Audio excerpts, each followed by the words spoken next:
सानू कोई बहुत वड्डा कोई हिस्टोरिकल प्लेस लभ गया वाह वेला लोगों च बना दिए, गुमराह को प्रचार कर दिए, लला लला हो जे। देखो इत्थे काम की होने है, की लोड़ है, और साडी जिम्मेवारी हुण जे असीं कोई सराह बनाउण लगदे हैं, असीं सराह नहीं जी ढाउण देनी, मुड़ के नहीं बनाउण देनी।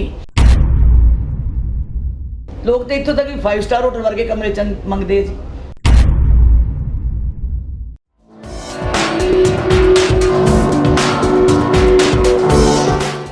पंजाब टुडे देख रहे तमाम दर्शकों का इस वक्त अमृतसर तो स्वागत है। मेरे नाल इस वक्त SGPC की प्रधान बीबी जगीर कौर जी जुड़े हुए हैं, क्योंकि SGPC सिख पार्लीमेंट ही कहलाया जाता है। सो सिख पार्लीमेंट दे विच सिखां दे कई अहम मुद्दे ने जिहड़े विचारे भी जाते हैं। ताज़ा तरीन गल करिए तो एक मसला उठिया है सिख इतिहासक इमारतां दा, क्योंकि ये एक फर्क सानू दसना पेगा कि ये इमारतां इतिहासिक ते धार्मिक दोहां दे विच अंतर हुंदा, सानू ये पहले ही समझ लेना चाहिए। सो इस दे उत्ते विस्तार दे नाल गलबात करते हैं। जी बीबी सत श्री अकाल। वाहिगुरू जी का खालसा वाहिगुरू जी। बीबी जी, पिछले दिनों दे विच जो SGPC वालों काम करवाया जा रहा है, ਉਹਦੇ दौरान कुछ खुदाई दे विच कुछ जमीन दोज ਜਾਂ दफन हुई इमारतां ਜਿਹੜੀਆਂ ਨੇ ਉਹ ਸਾਹਮਣੇ ਆਈਆਂ ਨੇ। ਕੀ ਇਹ ਇਮਾਰਤਾਂ ਜਿਹੜੀਆਂ ਨੇ ਧਾਰਮਿਕ ਨੇ ਜਾਂ ਇਤਿਹਾਸਕ ਨੇ, ਕੀ ਹੈ ਅਸਲ ਦੇ ਵਿੱਚ ਇਹ ਮਾਮਲਾ? देखो पहला तो मैं दसना चाहनी है कि ये जड़ा गलियारा स्कीम के तहत सरकार वालों गलियारा स्कीम बनाई सी, ਉਹਦੇ तहत ये जगह जड़ी सी खाली पई सी। साडा एक जोड़ा घर बनया होया सी लागे स्टार्टिंग दे विच जी।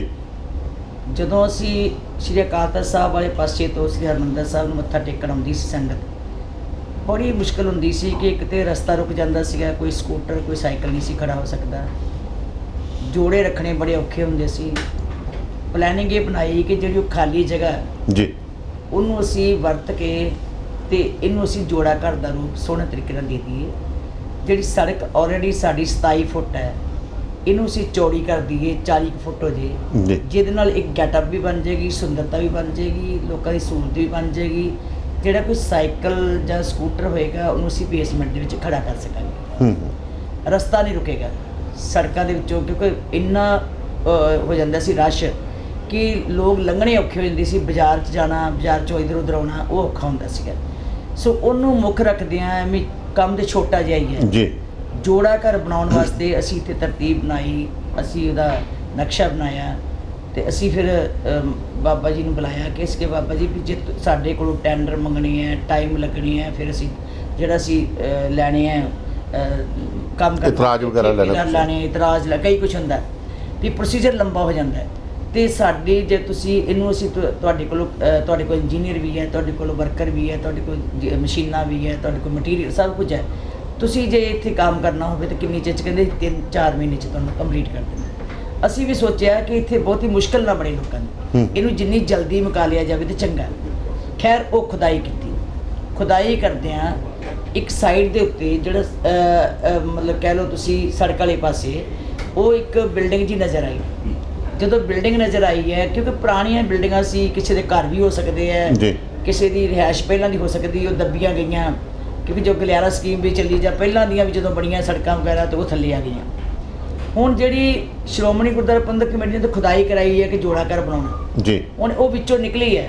ਜਿਉਂ ਹੀ ਸਾਨੂੰ ਪਤਾ ਲੱਗਾ ਇੱਥੇ ਕੋਈ ਬਿਲਡਿੰਗ ਹੈ, ਅਸੀਂ ਰੋਕ ਦਿੱਤੀ ਜੀ।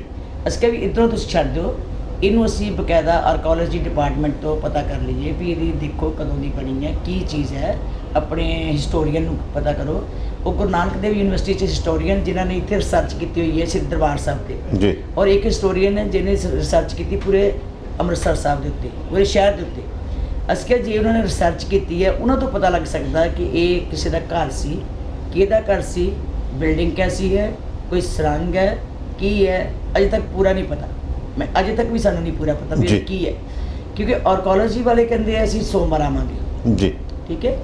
ਉਸ ਤੋਂ ਬਾਅਦ ਜਿਹੜੇ ਹਿਸਟੋਰੀਅਨ ਹੈ ਉਹਨਾਂ ਦੀ ਅਸੀਂ ਡਿਊਟੀ ਲਾਤੀ ਹੈ, ਉਹ ਦੇਖ ਰਹੇ ਹੈ। ਸੋ ਇਹ ਜਿਹੜੀ ਥਾਂ ਸੀ ਅਸੀਂ ਉਸੇ ਵੇਲੇ ਬੰਦ, ਪਹਿਲਾਂ ਅਸੀਂ ਢੱਕ ਦਿੱਤਾ ਕਿ ਬੱਦਲ ਬੜਾ ਬਣਿਆ ਸੀ ਉਸ ਦਿਨ, ਅਸੀਂ ਕਿਹਾ ਵੀ ਬੱਦਲ ਨਾਲ ਪਾਣੀ ਨਾ ਭਰ ਜੇ ਜੀ, ਇਹਨੂੰ ਉਸ ਸਾਈਡ ਤੋਂ ਜੇ ਢੱਕ ਦਿਓ ਮਿੱਟੀ ਖੜੀ ਕਰਕੇ, ਉਸ ਤੋਂ ਬਾਅਦ ਅਸੀਂ ਕੰਮ ਕਰ ਲਾਂਗੇ। ਦੂਸਰੇ ਪਾਸੇ ਸ਼ੁਰੂ ਕਰੋ। ਕੁਝ ਸ਼ਰਾਰਤੀ ਲੋਕਾਂ ਨੇ ਆ ਕੇ ਸ਼ਰਾਰਤਾਂ ਕਰਨੀਆਂ ਹੁੰਦੀਆਂ। ਦੇਖੋ ਕੋਈ ਵੀ ਗੱਲ ਨੂੰ ਦਰਬਾਰ ਸਾਹਿਬ ਨਾਲ ਨਹੀਂ ਬਹੁਤਾ ਜੋੜਨਾ ਚਾਹੀਦਾ।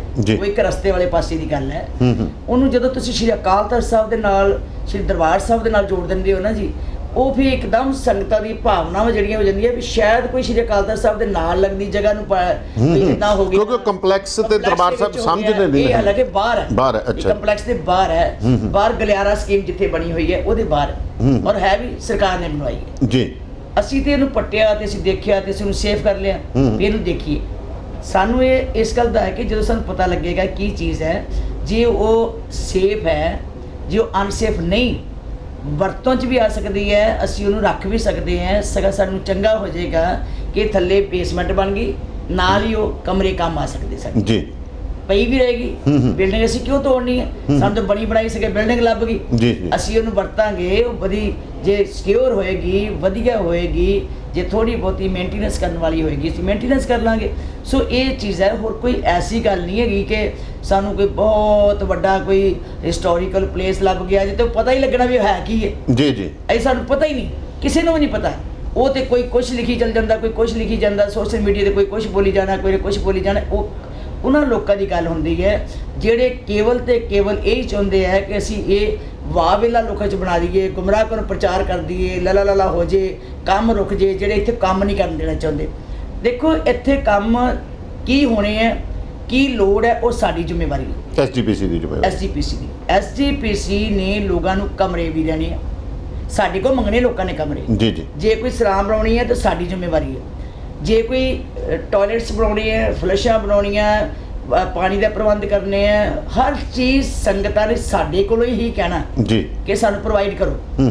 ਜੇ ਸਾਡੇ ਕੋਲ ਬਣੇਗੀ, ਜੇ ਅਸੀਂ ਤਿਆਰ ਕਰਾਂਗੇ ਤਾਂ ਹੀ ਸੰਗਤ ਨੂੰ ਪ੍ਰੋਵਾਈਡ ਕਰਾਂਗੇ। ਹੁਣ ਜੇ ਅਸੀਂ ਕੋਈ ਸਰਾਂ ਬਣਾਉਣ ਲੱਗਦੇ ਆ, ਅਸੀਂ ਸਰਾਂ ਨਹੀਂ ਜੀ ਢਾਉਣ ਦੇਣੀ, ਮੁੜ ਕੇ ਨਹੀਂ ਬਣਾਉਣ ਦੇਣੀ। ਸੋ ਬੇਸਿਕਲੀ ਇਹ ਬਿਲਡਿੰਗ ਤਾਂ ਇਤਿਹਾਸਿਕ ਨਹੀਂ ਨਾ, ਜੇ ਤਾਂ ਸਰਾਂ ਕੋਈ ਇਤਿਹਾਸ ਨਾਲ ਜੁੜੀ ਹੈ ਤਾਂ ਆਪਾਂ ਮੰਨ ਸਕਦੇ ਹਾਂ। ਕੋਈ ਮੈਂ ਗੱਲ ਕਰਦੀ ਨਾ ਜੀ, ਹੁਣ ਸਰਾਵਾਂ ਅਸੀਂ ਬਣਾਈਆਂ ਨੇ, ਕੋਈ 40 ਸਾਲ ਦੀ ਬਣੀ, ਕੋਈ 50 ਸਾਲ ਦੀ ਬਣੀ, ਕੋਈ 60 ਸਾਲ ਦੀ ਬਣੀ, ਇਹ ਤਾਂ ਗੁਰੂ ਸਾਹਿਬ ਤੋਂ ਬਾਅਦ ਬਣੀਆਂ ਨੇ ਜੀ ਜੀ। ਗੁਰੂ ਸਾਹਿਬ ਨੇ ਤਾਂ ਬਣਾਈਆਂ ਨਹੀਂ ਹੈਗੀ। ਉਹ ਜੇ ਉਹਨਾਂ ਦੇ ਨਾਵਾਂ ਤੇ ਸਭ ਸੱਦਾ ਨਾ, ਇੱਥੇ ਗੁਰੂ ਰਾਮਦਾਸ ਦੇ ਨਾਂ ਦੇ ਉੱਤੇ, ਗੁਰੂ ਅਰਜਨ ਦੇਵ ਜੀ ਦੇ ਨਾਂ ਦੇ ਉੱਤੇ, ਗੁਰੂ ਹਰਗੋਬਿੰਦ ਸਾਹਿਬ ਦੇ ਨਾਂ ਦੇ ਉੱਤੇ, ਮਾਤਾ ਗੰਗਾ ਜੀ ਦੇ ਨਾਂ ਦੇ ਉੱਤੇ, ਅਸੀਂ ਤੇ ਉਹਨਾਂ ਦੇ ਨਾਵਾਂ ਤੇ ਹੀ ਬਣਾਉਣਾ, ਕਿਉਂਕਿ ਅਸੀਂ ਉਹਨਾਂ ਦੇ ਨਾਵਾਂ ਨੂੰ ਹੀ ਸਤਿਕਾਰ ਦੇ ਸਕਦੇ ਹਾਂ।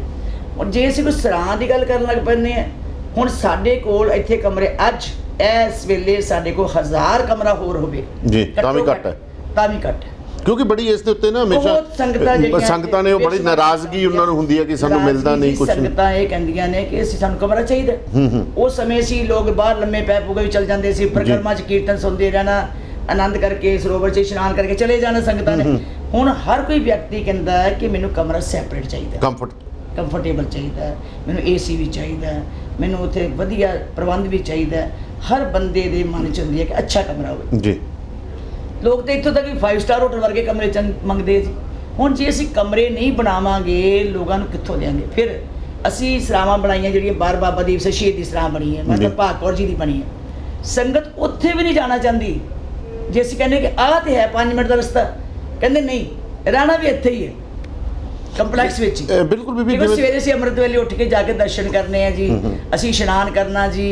ਉਹ ਚਾਹੁੰਦੇ ਕਿ ਗੁਰੂ ਰਾਮਦਾਸ ਦੀ ਬਗਲ ਵਿੱਚ ਹੀ ਬੈਠੀਏ, ਅਸੀਂ ਦੂਰੋਂ ਆਏ ਹੁੰਦੇ ਆ, ਇੱਛਾ ਕਹਿਣਾ ਹੁੰਦੀ ਹੈ, ਅਸੀਂ ਤੇ ਮਸਾਂ ਆਏ ਆ ਜੀ, ਅਸੀਂ ਇੱਥੇ ਬਾਣੀ ਸੁਣਨੀ ਹੈ ਜੀ, ਅਸੀਂ ਇੱਥੇ ਕੋਲ ਰਹਿਣਾ। ਸੋ ਇਹ ਬਿਲਕੁਲ ਮੈਂ ਤੁਹਾਡੀ ਗੱਲ ਨਾਲ ਇੱਥੋਂ ਤੱਕ ਤਾਂ ਸਹਿਮਤ ਹਾਂ। ਕਈ ਵਾਰੀ ਸਾਡੀ ਮੋਡੀਫਿਕੇਸ਼ਨ ਦੇ ਨਾਂ ਦੇ ਉੱਤੇ ਜੇਕਰ ਗੱਲ ਕਰਦੇ, ਇੱਕ ਬਹੁਤ ਵੱਡਾ ਸਾਡੇ ਸਿੱਖ ਪੰਥ ਦੇ ਵਿੱਚ ਇਸ ਗੱਲ ਦੀ ਚਿੰਤਾ ਕਿ ਸਾਡਾ ਇਤਿਹਾਸ ਜਿਹੜਾ ਸੀਗਾ ਉਹ ਪੱਥਰਾਂ ਦੇ ਥੱਲੇ ਲੁਕੋ ਦਿੱਤਾ ਗਿਆ, ਮਾਡਰਨਾਈਜੇਸ਼ਨ ਦੇ ਥੱਲੇ ਸਿੱਖ ਜਿਹੜੀਆਂ ਇਮਾਰਤੀ ਕਲਚਰ ਸੀ ਉਹਨੂੰ ਦਬਾ ਦਿੱਤਾ ਗਿਆ। ਇਹਦੇ ਪਿੱਛੇ ਸਾਜ਼ਿਸ਼ਾਂ ਵੀ ਮੰਨਦੇ ਨੇ ਕਿ ਸਿੱਖ ਇਤਿਹਾਸ ਨੂੰ ਖਤਮ ਕਰਨ ਦੀਆਂ ਕੋਸ਼ਿਸ਼ਾਂ ਕੀਤੀਆਂ ਗਈਆਂ, ਤੇ ਐਸਜੀਪੀਸੀ ਜਿਹੜੀ ਆ ਉਹ ਇਸ ਗੱਲ ਵੱਲ ਨਹੀਂ ਵੱਧ ਰਹੀ ਕਿ ਜਿਵੇਂ ਹੁਣ ਆਪਾਂ ਨੂੰ ਇਹ ਲੋੜ ਪੈ ਗਈ ਤਾਂ ਆਪਾਂ ਇੰਨਾ ਕੰਮ ਕਰ ਲਿਆ। ਸਾਡੀਆਂ ਇਮਾਰਤਾਂ ਜਿਹੜੀਆਂ ਨੇ ਕੁਝ ਇਤਿਹਾਸਕ ਨੇ, ਕੁਝ ਧਾਰਮਿਕ ਨੇ, ਅਸੀਂ ਹਜੇ ਤੱਕ ਉਹਨਾਂ ਨੂੰ ਆਇਡੈਂਟੀਫਾਈ ਨਹੀਂ ਕਰ ਸਕੇ। ਸਪੈਸ਼ਲੀ ਸਾਡਾ ਕੋਈ ਇੱਕ ਇਹੋ ਜਿਹੀ ਟੀਮ ਨਹੀਂ ਹੈਗੀ। ਐਸਜੀਪੀਸੀ ਬੇਨਤੀ ਹੈ, ਅੱਜ ਦਰਅਸਲ ਮੀਡੀਆ ਦਾ ਜ਼ਿਆਦਾ ਯੁੱਗ ਹੋ ਗਿਆ ਜੀ। ਅੱਜ ਲੋਕ ਵਾਸਟ ਧਰਤੀ ਦੇ ਉੱਤੇ ਚੱਲ ਗਏ ਹੈ, ਗਲੋਬਲ ਲੈਵਲ ਉਨੀ ਉਮੀਦ ਵੀ ਵੱਧਦੀ ਹੈ ਜੀ, ਉਨੀ ਉਮੀਦ ਵੀ ਵੱਧ ਗਈ ਹੈ। ਹੁਣ ਇੱਥੇ ਦੀਆਂ ਕੀ ਦੇਖੋ, ਕਈ ਵਾਰੀ ਕਈ ਕਹਿਣਗੇ ਸਰਵਿਸਿਜ਼ ਦੀ ਗੱਲ ਹੈ, ਇੱਥੇ ਸਰਵਿਸਿਜ਼ ਨਹੀਂ ਕਿਹਾ ਜਾ ਸਕਦਾ, ਇੱਥੇ ਸ਼ਰਧਾ ਤੇ ਸਤਿਕਾਰ ਨਾਲ ਸੇਵਾ ਕਰਨੀ ਉਹ ਇਟ ਇਜ਼ ਇਸ ਚੀਜ਼ ਨਾਲ ਮੈਂ ਬਿਲਕੁਲ ਸਹਿਮਤ ਹਾਂ। ਲੋਕ ਇਸ ਗੱਲ ਨੂੰ ਨਹੀਂ ਸਮਝਦੇ। ਜੇ ਅਸੀਂ ਕਹਿੰਦੇ ਆ ਇੱਥੇ ਰੂਲਸ ਕੀ ਹੈ, ਜੇ ਅਸੀਂ ਉਹਨਾਂ ਵਾਂਗ ਸਰਕਾਰਾਂ ਵਾਂਗ ਇੱਥੇ ਭਰਤੀ ਕਰਾਂਗੇ, ਅਸੀਂ ਨਹੀਂ ਕਰ ਸਕਦੇ। ਸਾਡੀਆਂ ਕੰਡੀਸ਼ਨਸ ਹੋਰ ਹੋਣਗੀਆਂ। ਕਈ ਲੋਕ ਜਿਹੜੇ ਆ ਇਸ ਢੰਗ ਨਾਲ ਦੇਖਦੇ ਆ ਕਿ ਜਿੱਦਾਂ ਸਰਕਾਰ ਨੇ ਜੀ ਆਹ ਕੰਮ ਕਰਨਾ ਹੋਵੇ ਤੇ ਉਹ ਪਹਿਲਾਂ ਟੈਂਡਰ ਕਰ, ਉਹ ਐਡਵਰਟਾਈਜ਼ ਕਰਦੇ ਆ ਜੀ, ਉਹ ਮੰਗ ਕਰਦੇ ਆ ਜੀ, ਉਹ ਉੱਥੇ ਆਹ ਹੁੰਦਾ ਜੀ, ਉੱਥੇ ਆਹ ਹੁੰਦਾ। ਇੱਥੇ ਜਿਹੜਾ ਮਨੁੱਖ ਦਾ ਜੀਵਨ ਵੀ ਦੇਖਣਾ ਪੈਂਦਾ ਜੀ। ਜੇ ਅਸੀਂ ਜੀਵਨ ਨਹੀਂ ਦੇਖਦੇ ਤੇ ਇੱਥੇ ਫਿਰ ਗਲਤੀਆਂ ਹੁੰਦੀਆਂ, ਤਾਂ ਹੀ ਤੇ ਭਾਵਨਾਵਾਂ ਨੂੰ ਸੱਟ ਵੱਜਦੀ। ਜਦੋਂ ਸਾਡੇ 'ਚ ਕਮਜ਼ੋਰੀਆਂ ਲੈ ਕੇ ਅਸੀਂ ਤੁਰ ਪੈਂਦੇ ਹਾਂ, ਜਦੋਂ ਅਸੀਂ ਭਰਤੀ ਕਰਨ ਲੱਗੇ ਵੀ ਕਮਜ਼ੋਰ ਬੰਦਾ ਭਰਤੀ ਕਰ ਲੈਂਦੇ ਆ, ਰਹਿਤ ਮਰਿਆਦਾ ਵਾਲਾ ਨਹੀਂ ਦੇਖਦੇ, ਉਹਦਾ ਜੀਵਨ ਨਹੀਂ ਦੇਖਦੇ, ਤਾਂ ਹੀ ਉਹ ਕਰਕੇ ਤੇ ਸ਼੍ਰੋਮਣੀ ਕਮੇਟੀ ਦੇ ਕੰਮਾਂ ਵਿੱਚ ਅੱਜ ਕਈ ਵਾਰੀ ਗਿਰਾਵਟ ਵੀ ਆਈ ਹੈ ਜੀ, ਕਈ ਵਾਰੀ ਨੁਕਸਾਨ ਵੀ ਹੋਇਆ। ਸੋ ਉਹ ਚੀਜ਼ਾਂ ਨੂੰ ਵੀ ਸਾਨੂੰ ਨਾਲ ਨਾਲ ਦੇਖਣਾ ਪੈਂਦਾ ਕਿ ਜਿਹਨੂੰ ਅਸੀਂ ਇੱਥੇ ਸੇਵਾ ਤੇ ਲਾਉਣਾ ਹੈ, ਉਹਦਾ ਕਰੈਕਟਰ ਕੀ ਹੈ, ਉਹਦਾ ਜੀਵਨ ਕੀ ਹੈ, ਉਹਦੇ ਕੋਲ ਗਿਆਨ ਕਿੰਨਾ ਕੁ ਹੈ, ਉਹਦੇ ਕੋਲ ਸਹਿਜ ਕਿੰਨਾ ਕੁ ਹੈ, ਉਹਦੇ ਕੋਲ ਸਹਿਣਸ਼ੀਲਤਾ ਕਿੰਨੀ ਕੁ ਹੈ, ਉਹ ਕਿੰਨੀ ਕੁ ਭਾਵਨਾ ਰੱਖਦਾ, ਕਿੰਨਾ ਕੁ ਭੈ ਤੇ ਭਾਵ ਨਹੀਂ ਰੱਖਦਾ ਗੁਰੂ ਸਾਹਿਬ ਜੀ ਦੀ। ਦੂਜੀ ਗੱਲ ਜਿਹੜੀ ਹੈ ਇਤਿਹਾਸਿਕ ਗੱਲ, ਦੇਖੋ ਸਾਡੇ ਕੋਲ ਇੱਥੇ ਮੇਰੇ ਖਿਆਲ ਜਿੰਨੇ ਆ ਬੁੰਗਾ ਸੀਗਾ ਰਾਮਗੜੀਆ ਬੁੰਗਾ ਜੀ, ਉਹ ਹੁਣ ਸਾਡੇ ਕੋਲ ਪਿਆ ਹੋਇਆ ਬੜੇ ਲੰਬੇ ਸਮੇਂ ਦਾ। ਦੇਖੋ ਇਹ ਰਾਮਗੜੀਆ ਬੁੰਗਾ ਬਣਾਉਣ ਲਈ ਅਸੀਂ ਉਹ ਨਕਸ਼ਾ ਤਿਆਰ ਕਰ ਲਿਆ, ਬਕਾਇਦਾ ਅਸੀਂ ਟੈਂਡਰ ਕਰ ਲਿਆ, ਬਕਾਇਦਾ ਹਿਸਟੋਰੀਅਨ ਲਿਆਂਦੇ ਆ, ਉਹ ਸਾਰੇ ਕੰਮ ਸ਼ੁਰੂ ਕਰ ਦਿੱਤੇ। ਜਿਹੜੀ ਚੀਜ਼ ਸਾਂਭਣ ਵਾਲੀ ਅਸੀਂ ਸਾਂਭਦੇ ਆ। ਦੇਖੋ 84 ਦੇ ਵਿੱਚ ਬਹੁਤ ਕੁਝ ਡਿਸਟਰੋਏ ਵੀ ਹੋਇਆ ਜੀ। ਹੁਣ ਸ੍ਰੀ ਅਕਾਲ ਤਖ਼ਤ ਸਾਹਿਬ ਤੋਂ ਵੱਡੀ ਗੱਲ ਤਾਂ ਨਹੀਂ ਹੈ ਕੋਈ, ਬਿਲਕੁਲ। ਬਾਕੀ ਦੇ ਬੁੰਗੇ ਕੋਈ ਕਿਸੇ ਮਹਾਨ ਸ਼ਖਸੀਅਤ ਨੇ ਬਣਾਏ ਹੋ ਸਕਦੇ ਆ, ਕਿਸੇ ਮਹਾਰਾਜੇ ਨੇ ਬਣਾਏ ਹੋ ਸਕਦੇ ਆ, ਕਿਸੇ ਵਿਅਕਤੀ ਨੇ ਬਣਾਏ ਹੋ ਸਕਦੇ, ਪਰ ਜਿਹੜੇ ਗੁਰੂ ਸਾਹਿਬ ਜੀ ਦੇ ਆਪਣੇ ਹੱਥਾਂ ਦਾ ਬਣਿਆ ਸ੍ਰੀ ਅਕਾਲ ਤਖ਼ਤ ਸਾਹਿਬ ਜੋ ਢਹਿ ਢੇਰੀ ਹੋਇਆ, ਉਹਨੂੰ ਵੀ ਸੰਗਤਾਂ ਨੂੰ ਰੋ ਰੋ ਕੇ ਮੁੜ ਕੇ ਬਣਾਉਣਾ ਪਿਆ ਜੀ। ਸਾਡੀ ਤੇ ਗੁਰੂ ਦੇ ਸਾਹਿਬ ਦੀ ਤਾਂ ਨਿਸ਼ਾਨੀ ਪੱਕੀ ਉਹੀ ਸੀ ਨਾ, ਹਰਿਮੰਦਰ ਸਾਹਿਬ ਸੀ ਤੇ ਜਾਂ ਉਹਨਾਂ ਦੀ ਨਿਸ਼ਾਨੀ ਸੀ ਅਸਲੀ ਤੌਰ ਦੇ ਉੱਤੇ ਜਿਹੜੇ ਉਹਨਾਂ ਦੇ ਹੱਥਾਂ ਦੇ ਬਣੇ ਹੋਏ ਸੀ। ਹੁਣ ਸ੍ਰੀ ਹਰਿਮੰਦਰ ਸਾਹਿਬ ਦੇ ਨਾਲ ਕੋਈ ਮਾੜੀ ਮੋਟੀ ਵੀ ਛੇੜਛਾੜ ਹੋਵੇ ਆਪਾਂ ਨੂੰ ਕਿੰਨੀ ਚੁਭਦੀ ਹੈ, ਬਿਲਕੁਲ ਦੁੱਖ ਹੁੰਦਾ। ਜਿਹੜਾ ਉੱਥੇ ਮੇਨਟੇਨੈਂਸ ਕੀਤੀ ਜਾ ਸਕਦੀ ਹੈ, ਉਹਨੂੰ ਬਿਊਟੀਫਾਈ ਕੀਤਾ ਜਾ ਸਕਦਾ, ਉਹਦੇ ਲੋੜ ਅਨੁਸਾਰ ਹੋਰ ਚੇਂਜ ਕੀਤੀਆਂ ਜਾਂਦੀਆਂ। ਸੋ ਲੋੜਾਂ ਦੇ ਅਨੁਸਾਰ ਜੇ ਅਸੀਂ ਕਹੀਏ ਵੀ ਸ੍ਰੀ ਹਰਿਮੰਦਰ ਸਾਹਿਬ 'ਚ ਹੁਣ ਅਸੀਂ ਲਾਈਟ ਨਾ ਜਗਾਉਂਦੇ, ਉਦੋਂ ਤਾਂ ਲਾਈਟ ਹੀ ਹੈ ਨਹੀਂ ਸੀ, ਸੋਨਾ ਨਾ ਲਾਉਂਦੇ, ਉਦੋਂ ਤੇ ਸੋਨਾ ਨਹੀਂ ਸੀ ਗੁਰੂ ਸਾਹਿਬ ਨੇ ਲਾਇਆ ਜੀ ਜੀ। ਉਦੋਂ ਤੇ ਦੀਵੇ ਬਲਦੇ ਸੀਗੇ, ਉਦੋਂ ਤੇ ਦੇਖੋ ਉਦੋਂ ਪ੍ਰਕਰਮਾ ਪੱਕੀ ਨਹੀਂ ਸੀ ਜੀ, ਉਦੋਂ ਕੱਚੀਆਂ ਸੀਗੀਆਂ। ਸਮੇਂ ਦੇ ਨਾਲ ਇਹਦੀ ਡਿਵੈਲਪਮੈਂਟ ਵੀ ਹੋਈ ਹੈ, ਸਮੇਂ ਦੇ ਨਾਲ ਬਿਊਟੀਫਿਕੇਸ਼ਨ ਵੀ ਹੋਈ ਹੈ, ਸਮੇਂ ਦੇ ਨਾਲ ਅੱਜ ਦੇ ਸਾਨੂੰ ਹਾਨੀ ਕਰਨ ਵਾਸਤੇ, ਲੋਕਾਂ ਦੀ ਲੋੜ ਪੂਰੀ ਕਰਨ ਵਾਸਤੇ ਸਾਨੂੰ ਕੰਮ ਕਰਨੇ ਪੈਂਦੇ ਹੈ। ਬਾਕੀ ਤੇ ਮੇਰੇ ਖਿਆਲ ਇਤਿਹਾਸ ਦੇ ਨਾਲ ਇੱਥੇ ਜਿਹੜੀ ਚੀਜ਼ ਹੈ, ਮੈਨੂੰ ਨਹੀਂ ਲੱਗਦਾ ਕਿ ਜੇ ਹੁਣ ਰਾਮਗੜੀਆ ਬੁੰਗਾ ਸੀਗਾ ਉਹਨੂੰ ਮੁੜ ਕੇ ਅਸੀਂ ਠੀਕ ਕਰਨ ਲੱਗੇ ਹਾਂ, ਜਿਹੜਾ ਪਿਆ ਹੋਇਆ ਸੀ ਸਾਡੇ ਕੋਲ। ਇੱਦਾਂ ਹੀ ਬਾਬਾ ਸ਼ਹੀਦ ਬਾਬਾ ਦੀਪ ਸਿੰਘ ਜੀ ਦਾ ਜਿਹੜਾ ਅਸਥਾਨ ਬਣਿਆ ਹੋਇਆ, ਉਹਦੇ ਥੱਲੇ ਵੀ ਅਸੀਂ ਛੋਟਾ ਜਿੱਦਾਂ ਬਾਬਾ ਬੁੱਢਾ ਸਾਹਿਬ ਜੀ ਦਾ ਕਮਰਾ ਬਣਾਇਆ, ਉਹਨਾਂ ਦੀ ਯਾਦ ਵਿੱਚ ਬਣਾ ਰਹੇ। ਸੋ ਇੱਦਾਂ ਦੀਆਂ ਚੀਜ਼ਾਂ ਅਸੀਂ ਦੇਖਦੇ ਹਾਂ, ਕੋਈ ਐਸੀ ਗੱਲ ਨਹੀਂ। ਕਈ ਚੀਜ਼ਾਂ ਅਲੋਪ ਵੀ ਹੋ ਗਈਆਂ ਹੋਣਗੀਆਂ, ਕਈ ਧਰਤੀ 'ਚ ਵੀ ਦੱਬੀਆਂ ਗਈਆਂ ਹੋਣਗੀਆਂ। ਹੁਣ ਉਹਨਾਂ ਨੂੰ ਬਾਰ-ਬਾਰ ਉੱਥੇ ਖੋਦਣਾ, ਤੇ ਮੇਰਾ ਖਿਆਲ ਹੈ ਕਿ ਮੁੜ ਕੇ ਅਸੀਂ ਸੜਕਾਂ ਗਲੀਆਂ ਢਾਹ ਕੇ ਲੱਭ, ਔਰ ਦਰਬਾਰ ਸਾਹਿਬ ਦੇ ਦੁਆਲੇ ਪਤਾ ਨਹੀਂ ਕਿੰਨੇ ਕੰਪਲੈਕਸ ਹੋਣਗੇ। ਜੀ ਜੀ। ਜੇ ਅਸੀਂ ਸਾਰਾ ਸ਼ਹਿਰ ਢਾਵਾਂਗੇ ਤੇ ਵਿੱਚੋਂ ਕੱਢਾਂਗੇ। ਸੋ ਇਹ ਚੀਜ਼ਾਂ ਹੁੰਦੀਆਂ, ਪਤਾ ਨਹੀਂ ਕਿਉਂ। ਨਾਲੇ ਅਸੀਂ ਜੀ, ਮੈਂ ਤਾਂ ਸਾਫ਼ ਦੱਸਾਂ ਜੀ, ਜਿਹੜੀ ਮੇਰਾ ਮੰਨਣਾ ਜੀ, ਮੈਂ ਕਹਿੰਦੀ ਕਿ ਮਨੁੱਖ ਨੂੰ ਗੁਰੂ ਸ਼ਬਦ ਨਾਲ ਜੁੜਨਾ ਚਾਹੀਦਾ ਜੀ। ਜਿੱਥੇ ਗੁਰੂ ਸਾਹਿਬ ਜਿੱਥੇ ਵਿਰਾਜਮਾਨ ਗੁਰੂ ਹੈ, ਸਾਨੂੰ ਸਿੱਧਾ ਧਿਆਨ ਉਹਦੇ ਨਾਲ ਜੋੜਨਾ ਚਾਹੀਦਾ ਜੀ। ਅਸੀਂ ਬਹੁਤਾ ਇੱਧਰ ਉੱਧਰ, ਬਿਲਡਿੰਗ ਨੀਵੀਂ ਹੋ ਗਈ ਹੈ, ਬਿਲਡਿੰਗ ਉੱਚੀ ਹੋ ਗਈ ਹੈ, ਬਿਲਡਿੰਗ ਇੱਦਾਂ ਦੀ ਬਣ ਗਈ, ਮੇਰਾ ਖਿਆਲ ਹੈ ਕਿ ਸਾਨੂੰ ਇੱਧਰ ਨਹੀਂ ਬਹੁਤਾ ਧਿਆਨ ਨਹੀਂ ਦੇਣਾ ਚਾਹੀਦਾ। ਇਤਿਹਾਸ ਨੂੰ ਜਿਉਂਦਾ ਰੱਖਣਾ ਚਾਹੀਦਾ ਹੈ, ਤਾਂ ਜੋ ਲੋਕ ਆਪਣੇ ਇਤਿਹਾਸ ਨਾਲ ਜੁੜ ਸਕਣ। ਬਿਲਕੁਲ, ਇਤਿਹਾਸ ਜਿਉਂਦਾ ਹੋਏਗਾ ਤਾਂ ਸਾਨੂੰ ਪਿਛੋਕੜ ਦਾ ਪਤਾ ਹੋਏਗਾ, ਜੁੜ ਸਕੇਗਾ। ਪਰ ਕਈ ਵਾਰੀ ਗੱਲਾਂ ਕੀ ਹੁੰਦੀਆਂ ਕਿ ਐਸਜੀਪੀਸੀ ਹਮੇਸ਼ਾ ਟਾਰਗੇਟ ਤੇ ਰਹੀ ਹੈ, ਭਾਵੇਂ ਗੁਰੂ ਗ੍ਰੰਥ ਸਾਹਿਬ ਦੀ ਬੀੜ ਹੋਣ, ਜਿਹੜੇ ਕੁਝ ਗੱਲ ਚੱਲਦੀ ਹੈ ਕਿ ਮਿਸਿੰਗ ਨੇ, ਜਾਂ ਵਾਰ-ਵਾਰ ਜਿਹੜੀਆਂ ਬੇਅਦਬੀਆਂ ਹੋ ਰਹੀਆਂ ਨੇ, ਜਾਂ ਕਈ ਗੁਰੂ ਘਰਾਂ ਦੇ ਵਿੱਚ ਅਸੀਂ ਪ੍ਰੋਪਰ ਗ੍ਰੰਥੀ ਸਿੰਘ ਨਹੀਂ ਰੱਖ ਸਕੇ ਜਾਂ ਆਬਜ਼ਰਵੇਸ਼ਨ ਨਹੀਂ ਰੱਖ ਰਹੇ। ਟਾਰਗੇਟ ਹਮੇਸ਼ਾ ਐਸਜੀਪੀਸੀ ਤੇ ਰਹਿੰਦਾ। ਬੇਨਤੀ ਹੈ ਕਿਉਂਕਿ ਸਾਰੀ ਦੁਨੀਆ ਦੀ ਨਜ਼ਰ ਤੇ ਲੱਗੀ ਹੋਈ ਹੈ ਐਸਜੀਪੀਸੀ ਤੇ ਜੀ। ਹਰ ਅੱਖ ਜਿਹੜੀ ਹੈ ਉਹ ਇਸ ਸੰਸਥਾ ਤੇ ਹੈ। ਉਹਦਾ ਕਾਰਨ ਕੀ ਹੈ? ਕਿਉਂਕਿ ਇਹ ਸੰਸਥਾ ਦੇ ਮੈਂਬਰ ਸੰਗਤਾਂ ਵਿੱਚੋਂ ਚੁਣ ਕੇ ਆਉਂਦੇ ਆ ਜੀ। ਸਿਰਮੌਰ ਹੈ, ਇੱਕੋ ਸੰਸਥਾ ਦੁਨੀਆ 'ਚ ਜੀ। ਸਾਰੇ ਧਰਮਾਂ 'ਚ ਵੀ ਕੋਈ ਹੋਰ ਨਹੀਂ ਹੈਗੀ ਇਹਦੇ ਬਰਾਬਰ। ਸਾਰੇ ਧਰਮਾਂ 'ਚੋਂ ਇੱਕੋ ਸਿਰਮੌਰ ਸੰਸਥਾ ਹੋਣ ਕਰਕੇ ਦੁਨੀਆ ਭਰ ਦੇ ਲੋਕਾਂ ਦੀ, ਭਾਵੇਂ ਕਿਸੇ ਵੀ ਧਰਮ ਦਾ ਹੋਵੇ, ਉਹਦਾ ਧਿਆਨ ਇੱਥੇ ਲੱਗਾ ਹੁੰਦਾ। ਕਰੋੜਾਂ ਲੋਕਾਂ ਦੀਆਂ ਅੱਖਾਂ ਨੇ ਇੱਥੋਂ ਨੁਕਸ ਵੀ ਕੱਢਣੇ, ਕਰੋੜਾਂ ਲੋਕਾਂ ਨੇ ਇੱਥੇ ਆ ਕੇ ਸ਼ਰਧਾ ਵੀ ਅਰਪਣ ਕਰਨੀ, ਕਰੋੜਾਂ ਨੇ ਇੱਥੇ ਦੇਖ ਕੇ ਅਣਡਿੱਠ ਵੀ ਕਰਨਾ, ਕਰੋੜਾਂ ਨੇ ਇੱਥੇ ਪਿਆਰ ਦੇ ਵਿੱਚ ਆ ਕੇ ਬਾਕੀ ਸਭ ਕੁਝ ਭੁੱਲ ਜਾਂਦੇ ਆ, ਘਾਟਾਂ ਵੀ ਭੁੱਲ ਜਾਂਦੇ ਆ।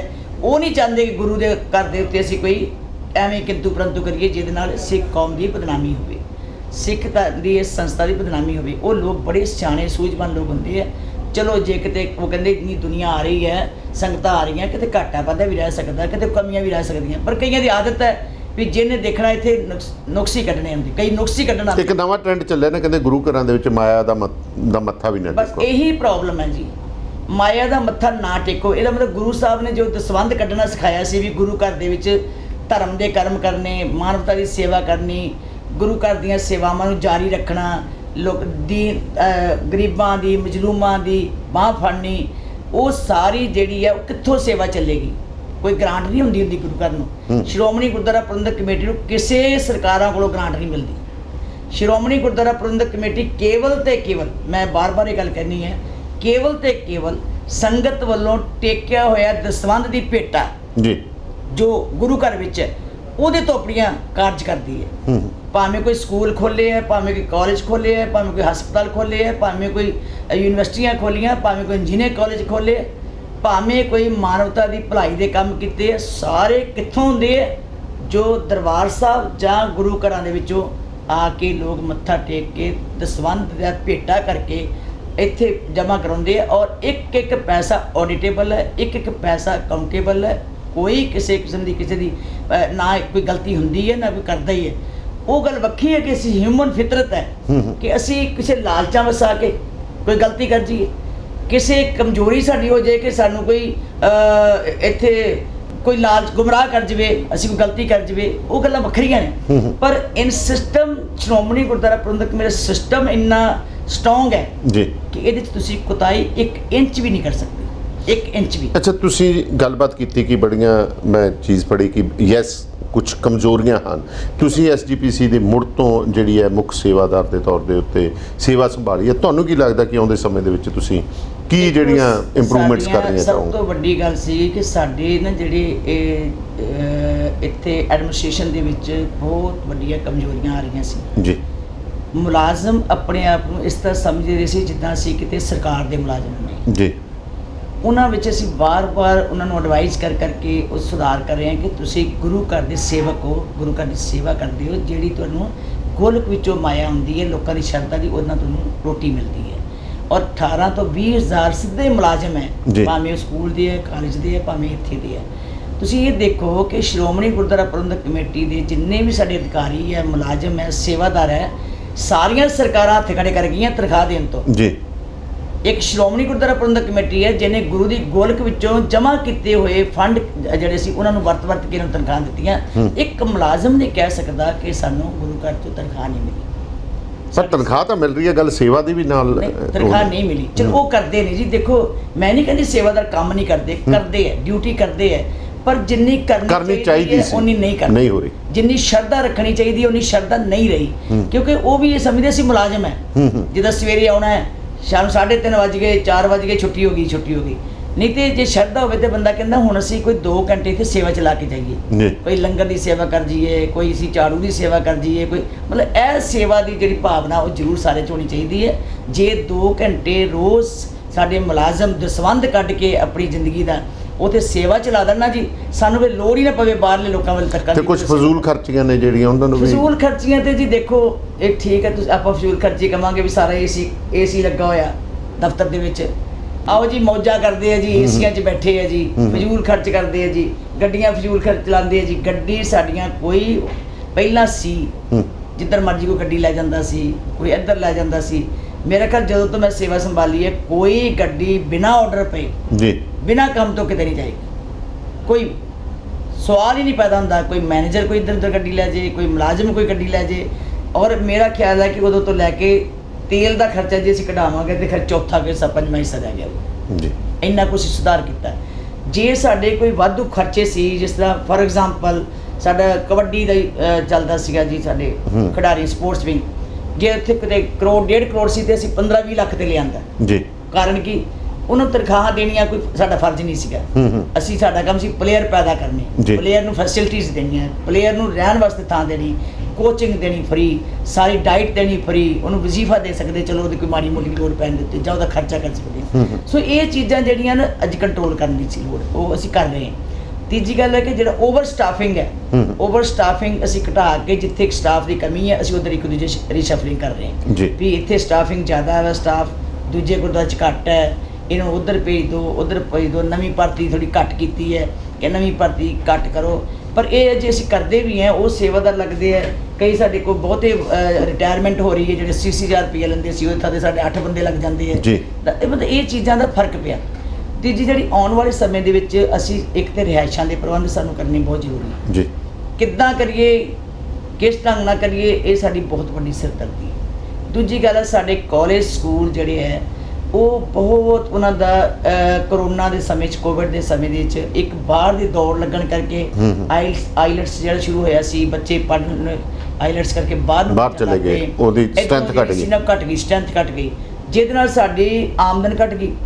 ਉਹ ਸਾਡਾ ਇੰਨਾ ਕਰੋੜਾਂ ਰੁਪਏ ਦਾ ਬੋਝ ਪੈ ਗਿਆ ਸਾਡੇ ਉੱਤੇ ਕਿ ਉਹਦੀ ਤਨਖਾਹ ਦੇਣ ਵਾਸਤੇ ਸਾਨੂੰ ਔਖਾ ਹੋ ਗਿਆ ਜੀ। ਅੱਜ ਵੀ ਅਸੀਂ 30-32 ਕਰੋੜ ਰੁਪਈਆ ਸਾਡਾ ਕਾਲਜਾਂ ਸਕੂਲਾਂ ਦਾ ਦੇਣ ਵਾਲਾ ਜੀ। ਹਾਲਾਂਕਿ ਉਹ ਕਮਾ ਕੇ ਦੇਣਾ ਚਾਹੀਦਾ, ਪਰ ਅਸੀਂ ਕਦੀ 1 ਰੁਪਈਆ ਨਹੀਂ ਸਾਨੂੰ ਆਇਆ ਐਜੂਕੇਸ਼ਨ 'ਚ। ਕਿਸੇ ਐਜੂਕੇਸ਼ਨ ਅਦਾਰੇ ਨੇ ਸਾਨੂੰ ਕਦੀ 1 ਰੁਪਈਆ ਨਹੀਂ ਦਿੱਤਾ, ਅਸੀਂ ਦਿੰਦੇ ਹਾਂ ਜੀ। 25-30 ਕਰੋੜ ਤੇ ਸਾਲ ਦਾ ਦੇਣਾ ਹੀ ਹੁੰਦਾ। ਜੇ 25-30 ਕਰੋੜ ਸਾਲ ਦਾ ਦੇਣਾ ਤੇ ਐਤਕੀ ਸਾਨੂੰ 40 ਕਰੋੜ ਤੋਂ ਉੱਤੇ ਦੇਣਾ ਪੈ ਰਿਹਾ ਜੀ। ਮੇਰੇ ਕਹਿਣ ਤੋਂ ਭਾਵ ਕਿ ਸ਼੍ਰੋਮਣੀ ਗੁਰਦੁਆਰਾ ਪ੍ਰਬੰਧਕ ਕਮੇਟੀ ਰਿਸਪੌਂਸੀਬਲ ਹੈ, ਭਾਵੇਂ ਉਹ ਐਜੂਕੇਸ਼ਨ ਅਦਾਰੇ ਹੈ, ਭਾਵੇਂ ਕੋਈ ਮੈਡੀਕਲ ਅਦਾਰੇ ਹੈ, ਭਾਵੇਂ ਕੋਈ ਇੰਜੀਨੀਅਰਿੰਗ ਅਦਾਰੇ ਹੈ।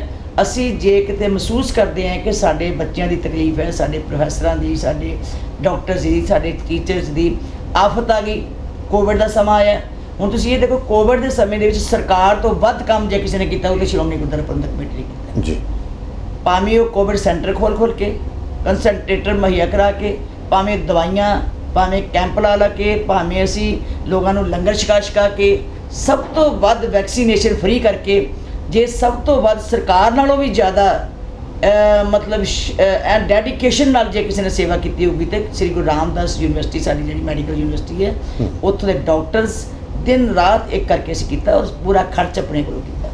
ਜੇ ਕਿਤੇ ਕਿਸਾਨ ਮੋਰਚੇ ਦੀ ਗੱਲ ਆਈ ਹੈ, ਦੇਖੋ ਕਿਸਾਨੀ ਦੀ ਗੱਲ ਹੈ ਜੀ। ਮੇਰਾ ਖਿਆਲ ਹੈ ਫਰੋਮ ਦਾ ਵੈਰੀ ਬਿਗਨਿੰਗ ਡੇ, ਪਹਿਲੇ ਫਸਟ ਡੇ ਤੋਂ ਲੈ ਕੇ ਅੱਜ ਤੱਕ ਲਗਾਤਾਰ ਗੁਰੂ ਕੇ ਲੰਗਰ, ਲਗਾਤਾਰ ਮੈਡੀਸਨ, ਲਗਾਤਾਰ ਮੈਡੀਕਲ ਵੈਨਸ, ਲਗਾਤਾਰ ਉੱਥੇ ਟਾਇਲਟਸ ਲਗਾ ਕੇ ਦੇਣੇ, ਉੱਥੇ ਰਿਹਾਇਸ਼ਾਂ ਦੇ ਪ੍ਰਬੰਧ ਕਰਨੇ, ਬਿਸਤਰੇ ਮੁਹੱਈਆ ਕਰਾਉਣੇ, ਲਿਟਰੇਚਰ ਮੁਹੱਈਆ ਕਰਾਉਣਾ, ਰਾਗੀ ਢਾਡੀ ਪ੍ਰਚਾਰਕ ਭੇਜਣੇ ਕਿ ਲੋਕੀ ਜਿਹੜੇ ਇਤਿਹਾਸ ਨਾਲ ਵੀ ਜੁੜੇ ਰਹਿਣ।